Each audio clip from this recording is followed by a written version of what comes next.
வர வழியில் ஒரே டிராஃபிக்காக இருந்துச்சு. என்னடா டிராஃபிக்காக இருக்குது அப்படின்னு சொல்லி போய் பார்த்தா, அந்த பஞ்சாப் சிங் இருக்காங்கல்ல, அவங்க வந்து எல்லாருக்கும் ரோஸ் மில்க் மாதிரி ஒரு ட்ரிங்க்ஸ் கொடுத்துக்கிட்டு இருந்தாங்க. ரோட்டில் வரவங்க போகிறவங்க, பைக்கில் போகிறவங்க, பஸ்ஸில் போகிறவங்க, வண்டியில் போகிறவங்க எல்லாருக்கும் கொடுத்துக்கிட்டு இருந்தாங்க.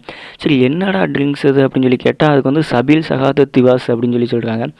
எதுக்கு அவங்க சம்மந்தமே இல்லாமல் கொடுக்குறாங்க, எல்லாருக்கும் கொடுக்குறாங்களே அப்படின்னு சொல்லிட்டு பார்த்தா ஒரு வரலாறு சொன்னாங்க. என்னன்னா அதாவது அவங்களோட 5வது சீக்கிய குரு அர்ஜுன் தேவ்ஜி அப்படின்றவர் வந்து அவங்க வந்து 1606 ஆண்டு வந்து முகலாய பேரரசோட கட்டளைப்படி அந்த அவங்களோட சீக்கிய நூல்லாம் இருக்கும் தெரியுமா, அதை வந்து மாற்ற சொல்லியிருக்காங்க.